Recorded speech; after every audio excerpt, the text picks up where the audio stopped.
A television star for many, many years.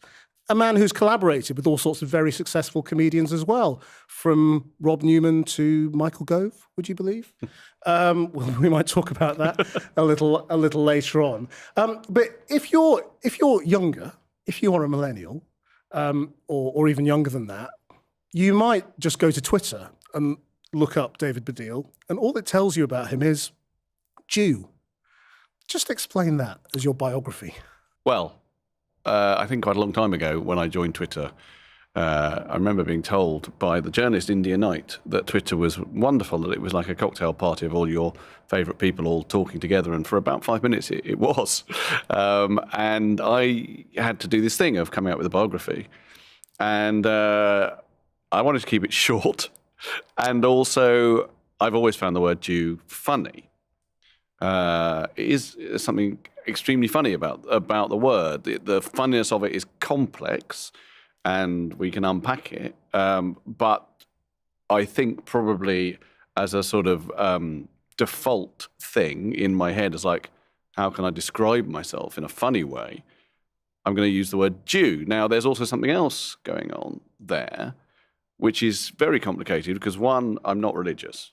I'm a fundamentalist atheist. And people remain confused about that, how you can describe yourself as a Jew and be an atheist. But as I have said before, I don't believe in God, but I do believe in Larry David. I'm someone who believes in the culture, the comedy, the ethnicity of being Jewish. And there's something else that is involved, which has become, in a weird way, clearer.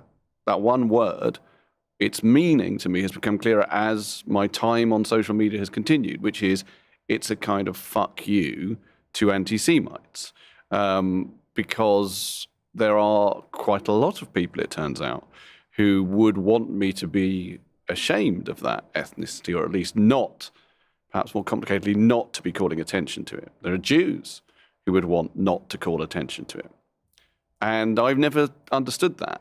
I've never understood why, when part of what you do as an artist, for want of a better word, part of what black comedians do, part of what Indian comedians do, all the rest of it is talk about their ethnicity. Why would a Jew not do that as well? It brings into focus a kind of anger and annoyance and resentment about being unashamed about being Jewish. So I'm pleased that I kept that. That probably wasn't immediately available to me when I did it, and now it is. Well, has it changed your identity and your own sense of self? Because you now spend a huge amount of time arguing with people about antisemitism, Israel, being Jewish, all those sorts of things on Twitter. Too much time. And obviously you campaigned about antisemitism in football as well, so this is not a new thing for you, but I just want, is it pushing you into an identity you didn't have before? Well, here's the thing I thought the other day. Talking about being Jewish is something that I have done before, quite a lot. And when I first did stand-up, it was one of the first things I talked about. And I've always been aware of it as an identity. And here's the thing that struck me recently, which is that I have, as I said, met quite a few Jews who try not to talk about it. There's a very prominent academic friend of mine who told me recently that when she went to book something, she didn't give her full name. She didn't give her surname, because her surname is obviously Jewish. And I've met lots of people who sort of play it down a bit. And here's the odd thing, I guess, about me in a way. There's two things. One is I'm very obsessed with the truth. I have a sort of, I think, slightly OCD attitude towards the truth, where I find it very difficult not to tell the truth. So the idea of, covering up something so basic about myself would seem very uncomfortable. But something else, this is the thing that struck me, is when I was young, even though we weren't particularly religious, I went to a very religious school because it was the nearest school in my area. I went to the North West London Jewish Day School. I also went to a Jewish youth group called Habonim. My mum, who was a refugee from the Nazis, we heard a lot about her life. My dad is just a Welsh bloke, but very Jewish. And all their friends were Jewish. Until I was about 12, I didn't meet a non-Jew. So I have been brought up with a sense that, it's being a non-Jew that's a bit weird, right? So I can't imagine, I haven't got this thing of all around me. It took me a long time to realise that maybe that people didn't like Jews and being a Jew was an odd thing. And are you realising that more now than before? Yeah, I've realised it for a while, and certainly it comes into focus a lot on social media with this kind of anger. But it's part of the national conversation in a way. It wasn't for years and years, wasn't it? definitely true, and I'm sure we'll come on to that, you get a range on social media from straightforward, anti-Semitism and straightforward Nazism, then left-wing anti-Semitism, which is something I was talking about years and years ago. I started talking about that at the start of this century. And then you just get this weird, as I say, sort of resentment and irritation, people saying to me, why do you go on about it all the time? In a way that I don't think they would to a black comedian talking about being black or whatever, a gay comedian talking about being gay. I think there's an unhappiness and discomfort with a Jewish person claiming their identity.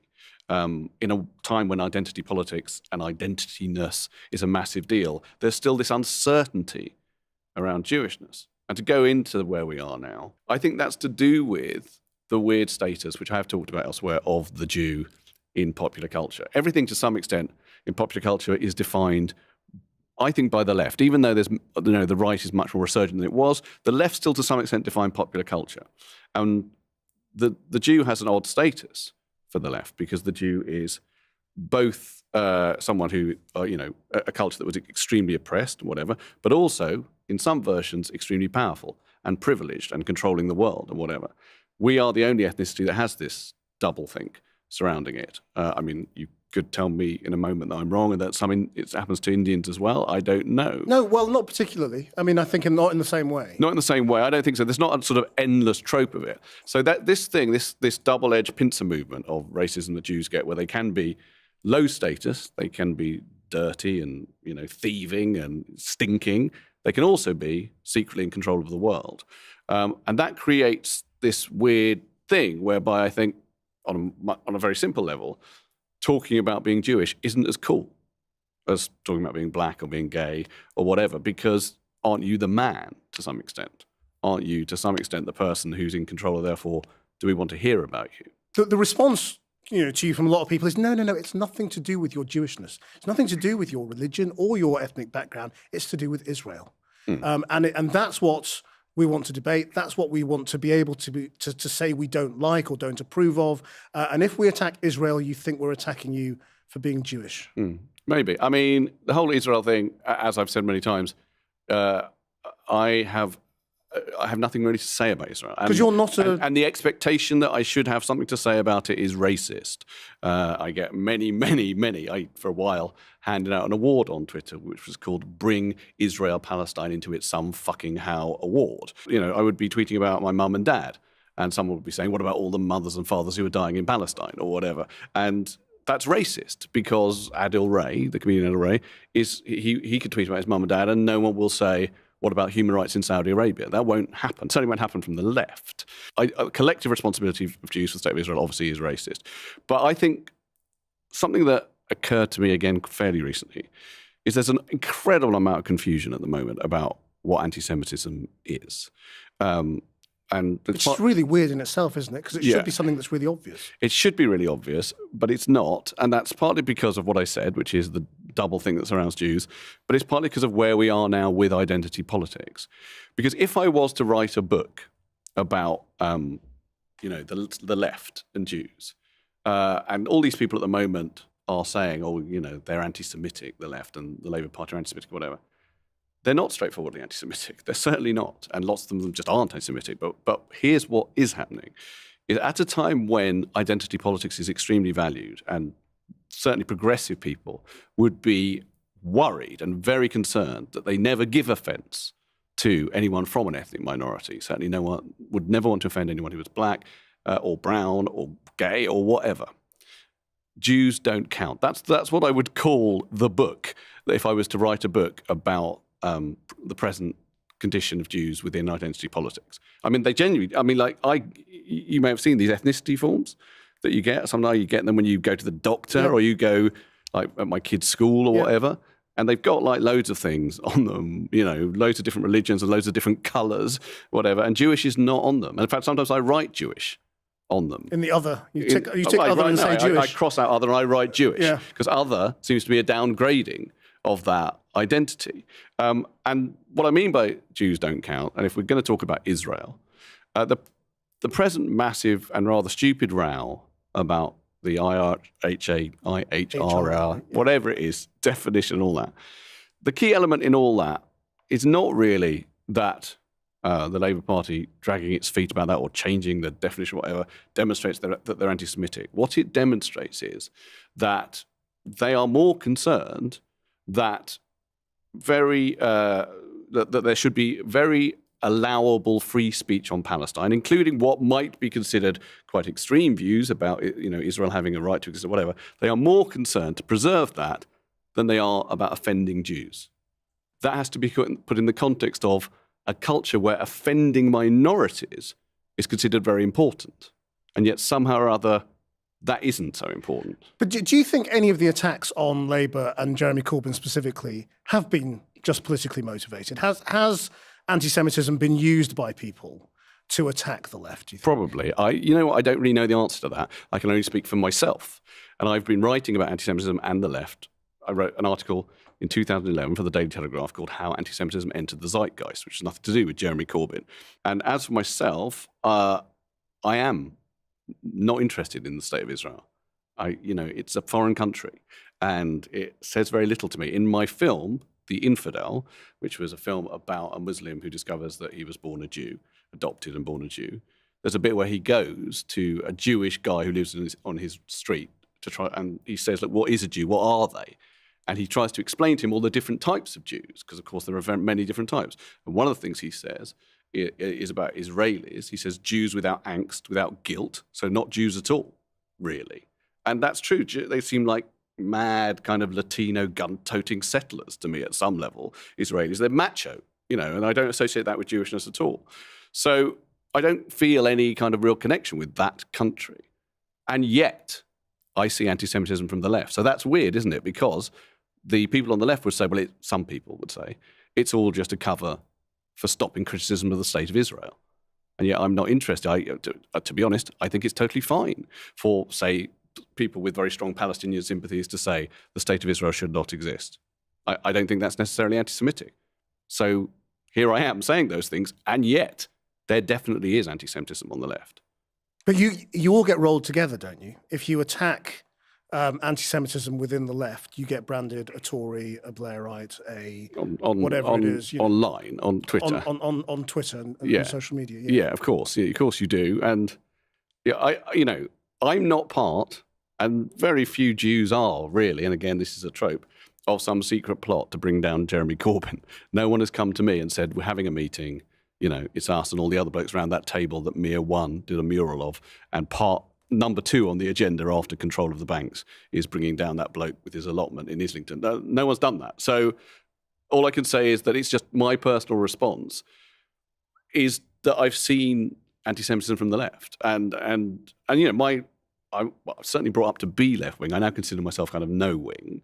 But certainly my sort of sympathies would be towards voting Labour and all the rest of it. You said you were a Labour voter rather than I am a Labour voter. I have always voted Labour. Are you still a Labour voter? Yeah, I think so, although I'd have to think about it at the next election. It is a nuanced thing. It changes. I think at the moment they are trying to deal with it better than they were trying to deal with it before. I think there are elements within the Jewish community that just will never trust them now and will consider that anything said by Jeremy Corbyn or whatever is clearly not enough or a lie or whatever. I don't think that's true. I think it's been damaging for him apart from anything, and so they're trying to sort it out. So I'm keeping an eye on it, but I think it is complicated. But do you think some people are taking offence too much? Because, offence within comedy is something that you defend very strongly. Yeah. Is there also a way of thinking about some of the offence and fear that some Jewish people are talking about when looking at what's going on in politics and going, well, just don't worry about it so much? Mm. Well, Jews worry.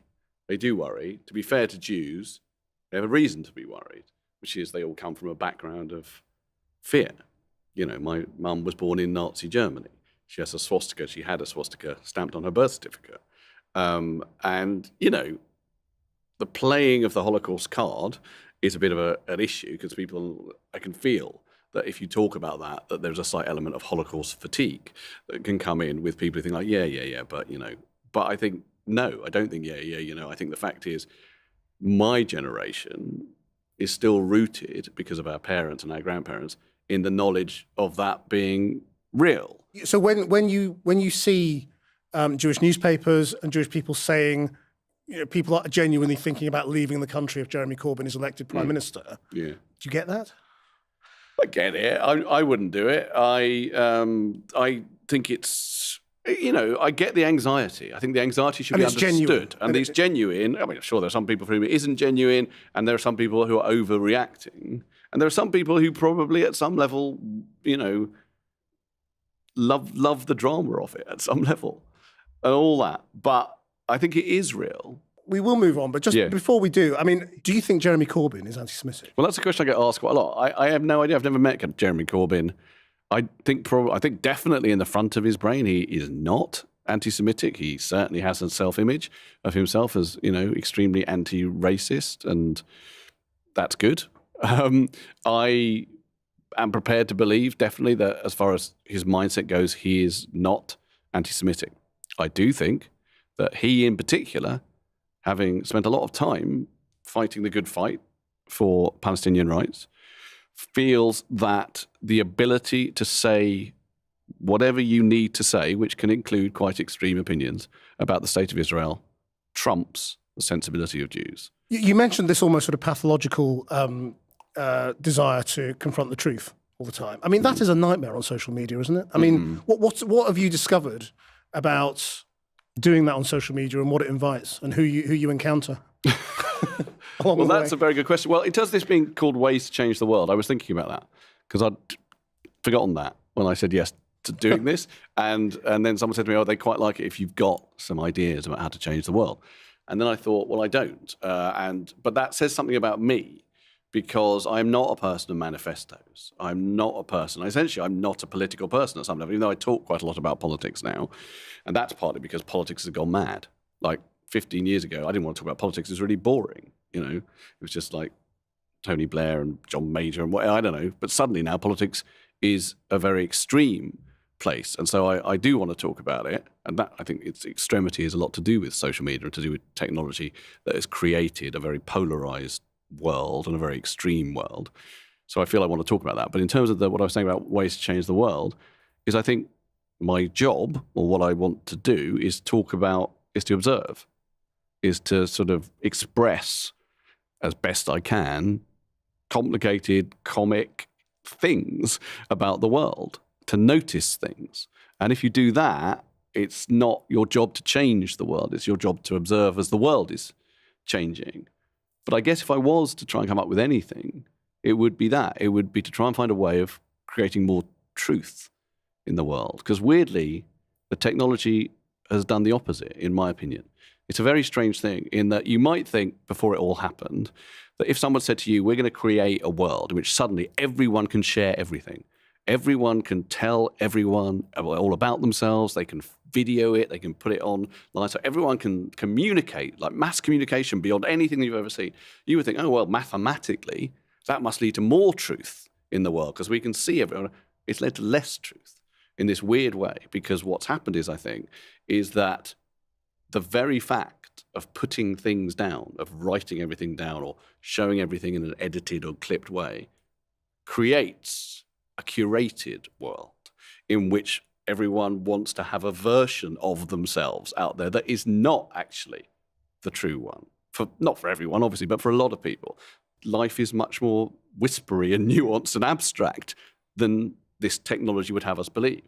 So my way to change the world is to somehow or other get truth back into the frame. By keep saying it. Is that the only way of doing it? Because as you say, I mean, the trouble with the truth on the internet is if you just lie and then other people repeat your lies, well, some people curate and present an inaccurate view of their own lives, but other people do just lie. They just say things that aren't true. People definitely lie. That's definitely true. And they lie very viciously. One of them is President of the United States, and he lies all the time. Sort of unimaginable that someone who lies at the rate and speed and loudness that he lies is President of the United States. But I think that's to do with social media because there are lots of people doing that. But more complicatedly, I think there's also a lot of people who are just very unself-aware.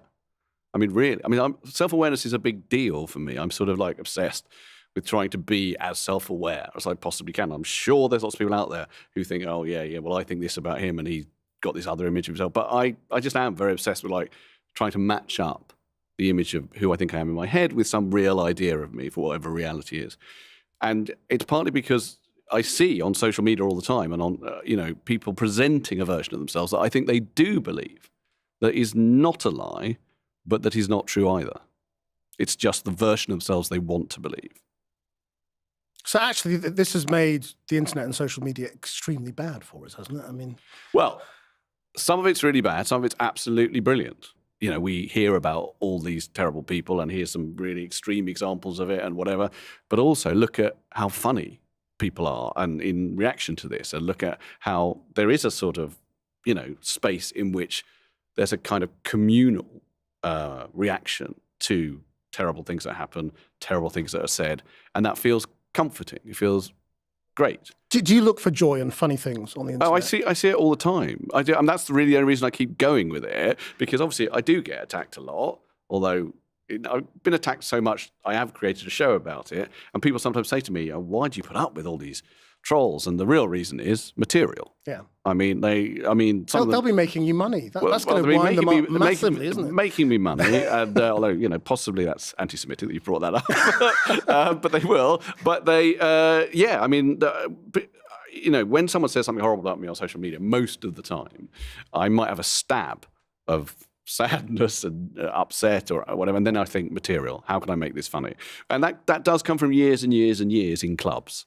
Years and years comparing the Comedy Store and all that kind of stuff, where people would heckle, and you can crumble with a heckle, or you can be like upset and shocked for a minute, and then it will come to you to say something that will disarm and turn back what they've said, and that's great. That's more material for you, and the audience love you more for doing that. And that's really all I've been doing on social media when I screenshot a troll and try and say something funny back to them. This thing about truth has extended right through your whole life and your family, hasn't it? I mean, as you say, you've just done a show about your own family and your parents, and revealed things about your mother and her affair and all that kind of thing.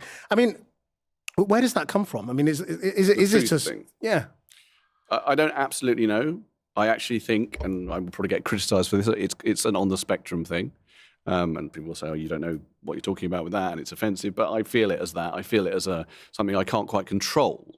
I've sort of monetized it, to say that again. I've found a way in which it works for me to be someone who has an urge to tell the truth all the time. I mean, people have said to me about that show, about My Family, Not the Sitcom. People have said to me, that's very brave, your show, because you talk about such extreme things that happened in your childhood and about your emotional life and your history. And I want to say it's not brave, because it would be brave for me not to say it. I find it really difficult not to talk about my emotions. All this idea about men can't talk about their emotions, which men, certainly not Jewish men, certainly not me anyway, in general, I find it really difficult to suppress my emotions. I can feel my tumours growing if I do that. So for me, it's all about wanting to say that stuff. I mean, I'm an odd performer. I've become a much better performer, I think, over the years, but I'm still very limited in my range. So, for example, I must be the only comedian in the world, virtually, who basically can't do an accent. I can't do an accent. I have to speak in my own voice all the time. And I feel deeply uncomfortable trying to do any kind of accent. And that's because I feel deeply uncomfortable not being me. I can only be me. That's a line in the love song of J. Alfred Prufrock by T.S. Eliot about making a face to meet the faces that you meet. I can't do that. I mean, I know that sounds kind of self-aggrandizing. It's not meant to be. It's meant to be almost pathological. I just have to be me in an almost wearisome way all the time. And were you always like that as a kid and a teenager and adolescent? I mean, I think I was shy as a kid, so it didn't come out as much. And then gradually, as I became more confident and started to perform and whatever, then yes, I was always like that. And I had to tamp it down. I had to learn to tamp it down. When I first did interviews, I would just say whatever the fuck came into my head. And that was a mistake, definitely. I mean, well, it's one of the reasons why Newman and Baddiel split up, for example, at a point when we were doing incredibly well. I mean, there were other reasons as well, but one reason was that Rob Newman had decided that he wanted to be interviewed separately from me. Rob, at that point in time, was very affected by the fame of Newman and Baddiel, and he wasn't the person who stayed exactly who he was. He became a slightly different person. And one of the ways he was like, I don't want to always be interviewed with you, and I've got my own thoughts to say and whatever. And, it was a point in time when things had got very difficult between me and him and whatever. And so the trouble with that was that then I was interviewed separately, and journalists would say to me, how's it going with Rob? And I would say, I think he's gone mad. And, it's really difficult. It's bloody awful. I'm hating it, right? And I shouldn't have said that, because A, it's unfair to him, at some level. It's my opinion, but he's not in the room to challenge it. But also, it basically led to the breakup of the double act, because he was really fucked off that I said those things. But it didn't occur to me, because my mind at some level is like a squash wall of squashers in the game. If you throw me something, I start to speak without stopping to think. And it served me quite well, and it certainly serves me well in terms of ad-libbing in clubs and comedy gigs or whatever, but I think it's taken me a while to understand that you do sometimes have to think about what you say before you say it. Have you got lifelong friends, or do you lose friends along the way as well as a result of that? I do have lifelong friends. I can't tell you now. I want to now. This is it. This is happening now. I want to tell you some of the terrible things I've said to people who are definitely friends of mine, but they've forgiven you and well, sometimes I think it's a frequency they can't. I can't tell you who it is, but a man once was talking to me about someone else and saying, I don't know how his marriage works. I don't know what they talk about, him and his wife. And I said, yeah, but that's what I think about you and your wife. And I thought, why have I said that? I mean, I do, but it's terrible. It's awful. And he kind of went blank. And I thought, okay, he sort of shut down that, which is the right thing to do to protect himself and our friendship. Because otherwise he'd just say, fuck off, I never want to see you again. I guess what I do feel is that honesty and, authenticity and all that stuff, I think that honesty is, for want of a better word, purifying, insofar as, and that's a very comedy thing at some level, which is, I think that from the word go, I talked about things that were quite negative about me that I did. But because they came with this element of like confessional honesty, there's a sense in which people laugh and feel hopefully endeared or certainly communed with, because they think, well, I do that as well, but I wouldn't be out there talking about it quite so honestly. And that, I guess, is valuable in terms of being someone who's prepared to talk about the darkest things in one's life. So are you happier being out there on your own now? I mean, because you came to fame with Rob Newman, the House Experience, then Baddiel and Skinner, and we'll talk briefly about Stab in the Dark, Good, which was the thing with Michael Gove. Yeah. But I suppose it means that it's hard. It must be hard to collaborate if you're always brutally honest. Yeah, well, that's partly, as I say, why those relationships. I mean, I'm still very, very friendly with Frank Skinner, enormously friendly with him. We don't work together really anymore, though we might do at some point. There's no definite no on doing that. Rob Newman and me did fall out quite badly. But I should say I've never been quite in a quintessential double act, not like Reeves and Mortimer or whatever. I've always been a stand-up. When I started I was in the Cambridge Footlights. I did stand-up in the Cambridge Footlights, and then I went on the London cabaret circuit for 5 years doing the Comedy Store and whatever. I was just doing that on my own, and I was writing. I then started writing with Rob Newman, and then when we got on the radio and then TV, we were doing sketches together. But even then, if you go and watch Mary White's Experience or whatever, it's me doing stand-up, him doing stand-up, then we come together to do a sketch. It's not straightforwardly like we're together all the time. And actually, when we did our show, Newman and Baddiel in Pieces, which was the solo thing that we got after Mary White's Experience, when we were falling apart, if you watch the one series of that, we were meant to do 3 series. We could presumably, I could phone him and say, let's do those other 2 series. But anyway, we did one series. It's just 2 people not really communicating with each other. And me and Frank were much more, I think, together, partly because we did a much more knockabout, ad-libby couple of shows, Fantasy Football and Baddiel and Skinner Unplanned. But still, he was doing stand-up, I was doing stand-up all that time. So I've always been on my own as well. So what makes you happy about what you do now? I mean, what gives you the buzz? Is it just making people laugh? Making people laugh is always a good feeling. It is a really good feeling. And actually, the new show, even though it's a complete mess at the moment, I'm looking forward to doing it because finding new material that makes people laugh is possibly the absolute crack of comedy. You do believe you can joke about anything, don't you? Yeah. Well, my position on that is very straightforward and complicated at the same time. It's a straightforward point, but it invites complexity. In my opinion, I've only one motto in life, and it is the truth is always complex. I'm interested in the truth, and the truth is always complex. And what we're seeing at the moment is that's where the world is going wrong, because the world is after simple truths now. and particularly in America, but elsewhere, there's a sense in which we don't like complexity. We just want things to be simple, and life is very rarely simple. When people say, "Oh, you should never joke about the Holocaust," we should never joke about, I don't know, disability or whatever, it seems to me that what people misunderstand there, some people, is that it's not about the subject matter, it's about the joke. So with the Holocaust or whatever, you can tell a joke that's obviously anti-Semitic, or you can tell a joke that's horrible and mean and inhumane, or you can tell a joke that is insightful about the Holocaust, that will make Holocaust victims feel less alone. It depends on the joke. I'll give you an example. This was the very woman who I referred to earlier as the one who didn't give her surname because she was too worried about, she's an academic, and she told me this joke. She's written a book about the Jewish joke, and it's about how a Holocaust survivor dies later on and goes up to heaven and tells God a Holocaust joke. And God says, that's not funny. And the Holocaust survivor says, well, I guess you had to be there. And I think that's a beautiful joke. It's a beautiful joke. It's really funny, but it also says something which, of course, he wasn't. That's where God was not. And it's full of meaning as a result of that joke. Now, that's a joke about the Holocaust. It is clearly not an offensive joke about the Holocaust, although when I told it on Twitter, I had Christians telling me it was offensive because God was there and Jesus was there and Jesus knew what was happening. I had all that. But it's not an offensive joke about the Holocaust. And so, therefore, my point is, clearly, you can do a joke about cancer. You can do a joke about AIDS. You can do a joke about the Holocaust. You can do a joke about Jews. You can do a joke about anything. And then what you have to do, and here's the complexity, is you have to sit down and deconstruct that particular joke and say, okay, what are the semiotics of that particular joke? And that takes into account context and the person telling it and, the meaning of where we are now with that subject, all sorts of things. And then you can decide. And obviously that's a bit annoying because you just want to laugh a lot of the time. But if you're going to have an argument about it, which unfortunately people are a lot of the time about joking, then I think, okay, let's get out the literary theory and work out who is being attacked and who is being laughed at and why before you say, you can't joke about this, you can't joke about that. And where do you stand on sort of absolute free speech? Well, I believe in free speech, definitely. I also think that there's a thing now whereby the word free speech has become a sort of canard for people who, just want to say hateful and abusive things.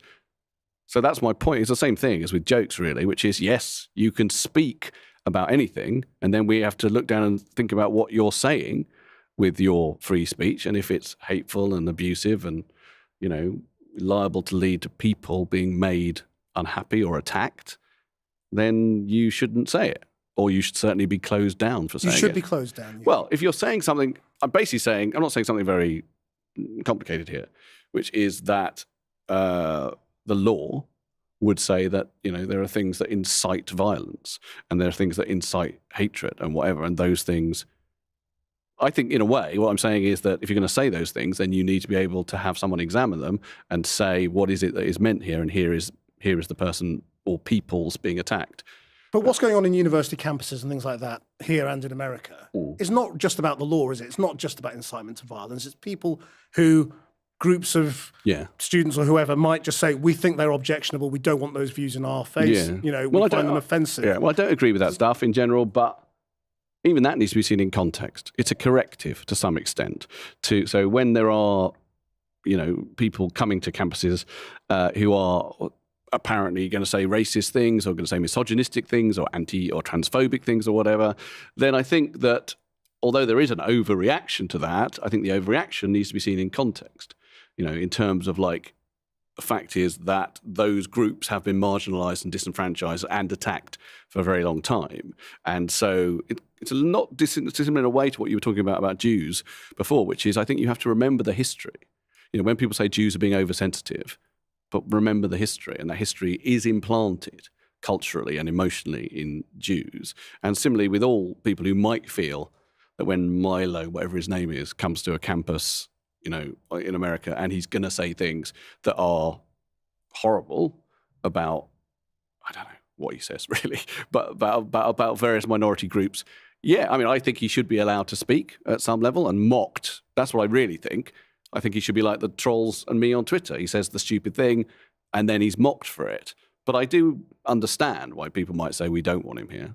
We skipped over your brief collaboration with Michael Gove. Just tell us about Stab in the Dark. I mean, this was a series that you can actually watch now on All 4 if you go to the All 4 app. I need to do that. There was going to be a kind of political show, but kind of ranty, polemical show. I remember being told that the spirit of the show was Julie Burchill, someone who hated me at the time. So why I would say yes to that, I don't know. But anyway, I kind of thought that was interesting and everything would be kind of, anti-consensual on it and lots of really interesting radical opinions on it. So there were a number of issues with it. I mean, it was a pretty terrible show and hated by critics and whatever, although Channel 4 offered me another series. But I said no. But the main issue with it, which you're trying to get me to talk about, is I said yes, and I'm sitting in the offices of the company. They're called Juniper. And they say, okay, well, it was actually my friend Tracy McLeod, a brilliant woman who was going to be one of the presenters, and then the other person brought in to meet me was this bloke. And I remember thinking, is he 57, that bloke? And no, he was 23, because Michael Gove has always looked exactly like he looks now. So that was the extraordinary thing, is to see, I'd sort of never seen a young fogey before. I was only about 29 or something. And I thought, he's younger than me, that bloke. And he looks like a character from playing an old Scottish man. Not old, but a sort of 50-something Scottish man. And that was Michael Gove, and I think he was quite keen at the time in being on TV. He'd done some journalism, and whatever. And I liked him in lots of ways. He's an unfailingly polite and intelligent man. But I also liked him incorrectly, commercially, as it were, because I thought, oh, this is interesting. There's me. I'm sort of like, at the time, sort of champion of the sort of, alternative comedy of the 90s, whatever. There's Tracy. She's brilliant. And then as a contrast, there's this very unusual kind of right-wing young fogey who's going to be talking very, unusually about politics. You never see anyone like that late night on Channel 4 or on TV at all. That'll be really refreshing and interesting. People just fucking hated him. They really, really hated him. I mean, unfairly, can I say, because as I say, very polite man and very interesting and all the rest of it. And in his own way, he's probably quite good on Stab in the Dark, although I think we were all quite unbearable. We were all young and convinced of ourselves on Stab in the Dark, and Michael as much as anyone. Anyway, we haven't remained mates. I mean, I've met him a few times since. He's been unfailingly polite or whatever. You didn't have one of those brutally honest conversations with him? Well, I didn't have that many brutally honest things to say to Michael. I will tell you something brutally honest about him, which is he had quite bad flatulence at the time. At the time, he did have quite bad flatulence. I don't know if he does anymore. So I'm sorry, Michael, if you're listening. That's a bit of ruthless honesty from me. I have to ask you about one way you certainly have changed the world, and it may be, it may end up being one of your greatest cultural contributions, and that is, of course, Three Lions. That has sort of changed the world. It has, hasn't it? Way. But it's an astonishing achievement is the thing, isn't it? To have a song that is still the song. Yeah. Years and years and years afterwards. It really is astonishing. And I'm very proud of it, even though I've done lots of stuff in my life. And I do know that when I die, they will say best known for his anthem, Three Lions. I mean, I know that. And does that bother you? It doesn't bother me. It only bothers me in terms of complexity, which I referred to earlier as my thing, which is like, but there's all these other things I've done, and what about the 360-degree? But then what you realise very quickly, if you're a public figure, is that you don't get your 360-degree version of yourself. That doesn't get out there. People have a two-dimensional version if you're lucky, but more like a one-dimensional version of you. And lots of people, that's what they know that I've done. And here's the truth, particularly this summer, I did think, great, because it's so moving. It's so moving that this song speaks to so many people still, but also to a new generation of people, because, social media was doing its good thing here. When it came out in 1996, it was big, but really all I knew was I'm at Wembley Stadium, England are doing well, people are singing the song, that's brilliant, and it was at number one or whatever, but you didn't have a sense exactly of the nationness of it. But because of social media, this time, when England were doing well, everyone's putting their street party on social media, and there was a group of mothers who had kids with Down syndrome who had taught all their kids the songs and had signed the song. I couldn't get through it. I was crying so much. It was just so beautiful. And then mad things like the Coldstream Guards playing it on bagpipes outside Buckingham Palace, and Prince William saying before we played Croatia, it's coming home. It really feels dreamlike and mental. But here's something which, if I can come back to the Jewishness just briefly. My mum was a Holocaust refugee from the Holocaust. My grandparents were refugees. My great uncle was killed in the Warsaw Ghetto. We were, my family was taken in by this country, and Britain's done loads and loads of things that are bad in its history. But I actually do think, as Billy Bragg said, "Sweet moderation, heart of this nation." I do think that there's something innately tolerant about the British people. That might seem odd to say with Brexit and the way that people have gone mad and angry and polarised. But we are a country that has never had a horrible fascist revolution, a violent revolution.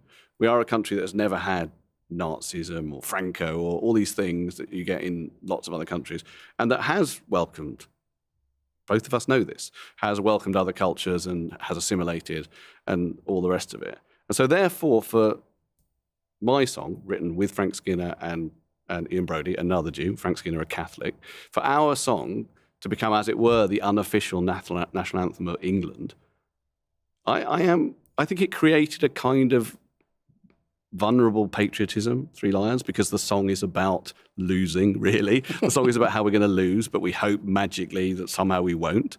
And so that meant, and I've seen it happen in 1996, and I saw it happen again this summer, that people can wave the Cross of St. George in an unaggressive, unracist way while they're singing that song. And so what I'm saying is that I feel moved that our song speaks of the best of Englishness. And it makes me feel genuinely English that song, has been taken into the bosom of this country. And I've said the word bosom. I'm trying to do a moving thing, and I said the word bosom in the middle of it, which instantly made you laugh. Completely ruined it. David Baddiel,